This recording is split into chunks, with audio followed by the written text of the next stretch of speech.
Don't drop this. Oh, it's heavy. Here we go. Here we go. Oh, yeah. Here we go.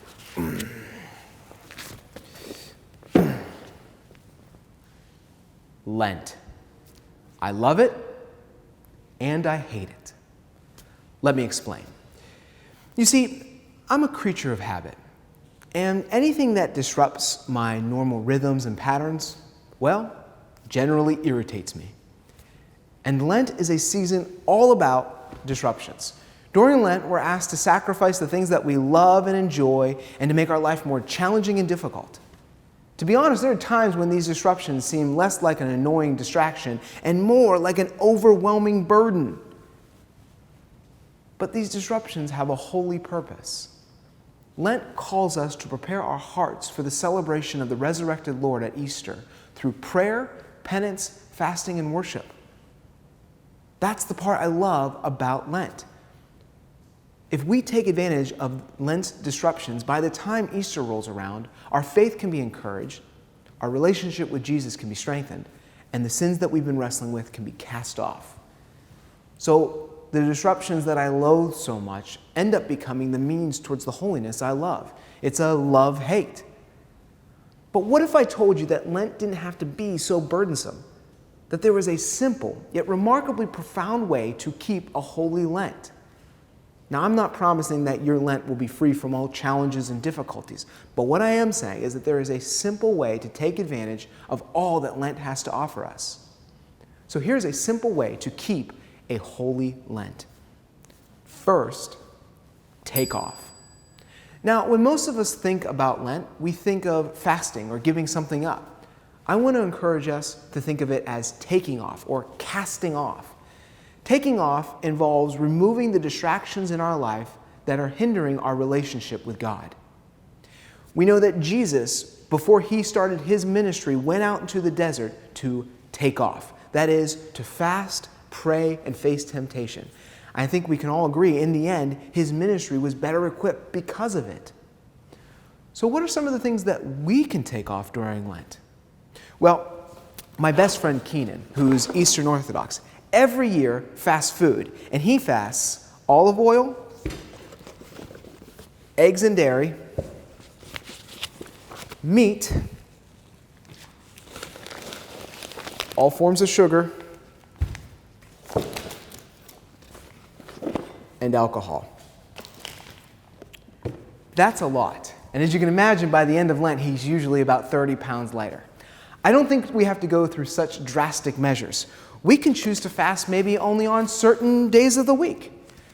Or maybe we choose to fast certain foods or take off from things like chocolate. Maybe we decide we're going to take off something like coffee. I'm told the truly pious do this. But I'm not so saintly, so that one's staying in there for me. But food's not the only thing we can take off. We can take off from electronics and media. Maybe we want to limit our screen time. Or perhaps we want to take off from social media. One year for Lent, I decided to simply turn my phone from color mode to black and white. I was still able to use my phone, but it was far less interesting and therefore less distracting. One guy I know decided he was going to take off from taking warm showers because most of the world doesn't get to enjoy that like we do. Honestly, I think he was a little crazy, and there were times I wondered if he was taking off from showering entirely. But that's something we might consider. Other things we can consider taking off are unnecessary or online shopping from places like Amazon. Or, how about this? Taking off from any grumpy or uncharitable attitudes. Good old grumpy cat. Here's the thing.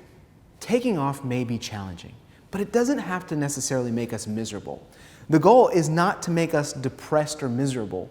The goal is to enable us to remove distractions from our life so that we can strengthen our relationship with Jesus. So the first simple step, take off. Second, add on. Now, most of us get the fasting part, but few of us think about adding something on to our lives during Lent. Adding something on is about encouraging our spiritual disciplines so that our faith can be refined and encouraged. As we look at the life of Jesus, we see that he had a strict discipline of solitude, prayer, slowing down, and spending time alone with God. In fact, the more challenges he faced, the more he leaned into his strict disciplines. So during Lent, we want to increase our disciplines so that we can encourage our faith. So what are some of the things that we might do? Well, we can take on spiritual disciplines, like increasing the amount of time we pray every day and read our Bible. Maybe every day we pray with a person at our job or with a family member, or we add another time of reading. We could take on acts of charity. Maybe, for example, we take on a small mission project.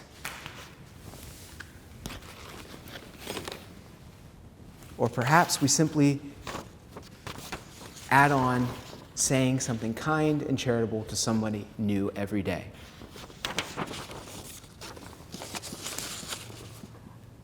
I like to think of adding on like lifting weights. Yes, it too can be challenging and difficult, but the goal of the whole thing is to strengthen our faith. It's not about lifting heavy once or twice. Like lifting weights, it's about consistency every day. Doing a little bit every single day goes a long way. Step 2, add on. The third step, and probably the most important, is looking in.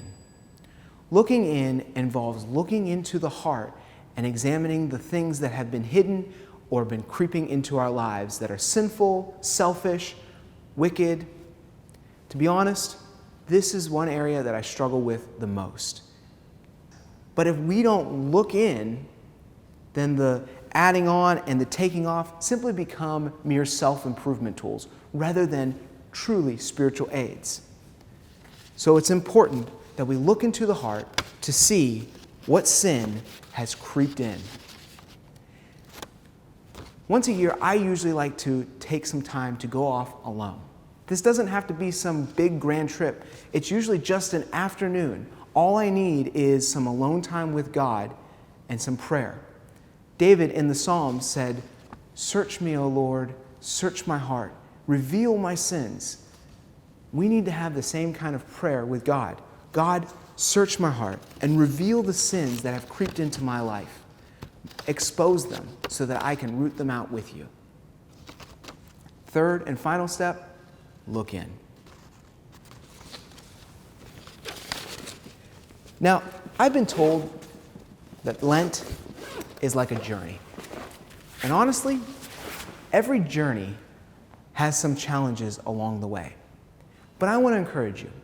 If during the journey of Lent you find yourself falling off the path, maybe the thing that you decided to take out creeps back into your life, or perhaps the thing you wanted to add in falls by the wayside, don't be discouraged. Lent is not about proving ourselves or getting it perfect. Lent is about heart renovation and preparation.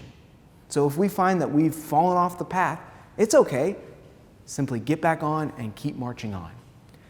I want to invite you now to think about how you might take off, add on, and look in.